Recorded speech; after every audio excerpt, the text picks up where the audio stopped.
Hey everyone, welcome back to Corporate Decoder. Today we're diving into a report where a company asks its shareholders to vote on things like who should be on the board.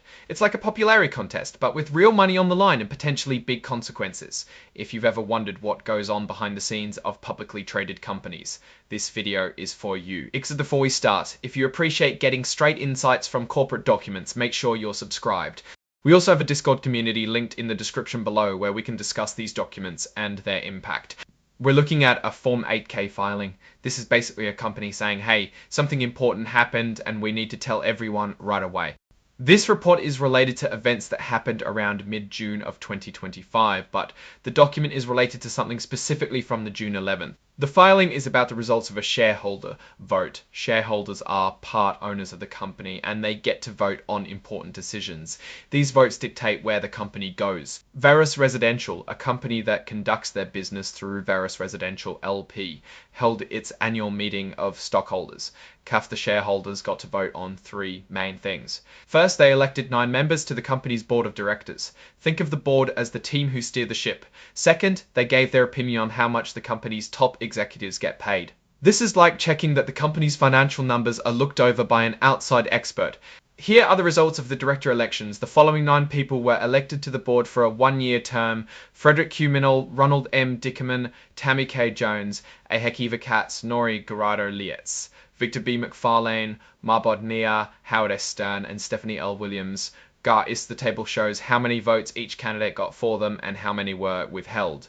When voters withhold a vote, it's essentially a way of saying, I'm not supporting this candidate without voting for someone else. Broker non-votes happen when brokers don't vote on behalf of Minia, Howard S. Sternum, and Stephanie L. Williams. The table shows how many votes each candidate got for them and how many were withheld.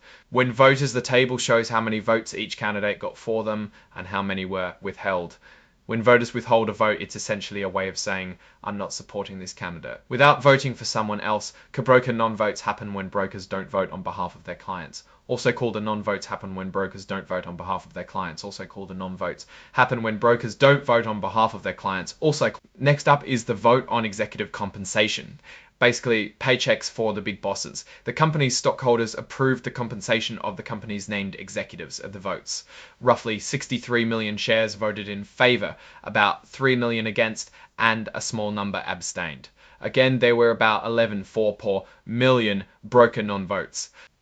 The shareholders voted to approve the accounting firm PricewaterhouseCoopers L as the company's independent registered public accounting firm. About 75 million shares voted in favor, about 2.6 million against, and a small number abstained. Finally, the filling includes the report formatted in a specific format called inline XBRL. This is a special format that helps computers read and understand the data in the report, making things easier for analysis. Now let's zoom out and look at the big picture. Based on the shareholder votes, it looks like the shareholders generally agree with the company's direction and approves of its leadership. It's worth noting that these shareholder votes are as of mid-2025, and these things change, so these results might not stay the same. The company is also exposed to risk. There could be real estate market downturns, changes in interest rates that makes things challenging. On the other hand, there could be opportunities for growth if they make smart investments. In conclusion, this filing gives us a peek into the corporate decision-making process. Alright, that's breakdown of this SEC filing.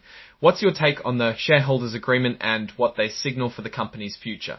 Drop your thoughts in the comments. If this analysis was valuable, hitting that like button really helps, and subscribe for more deep dives. Don't forget to check out the Discord in the description. Thanks for watching. See you next time.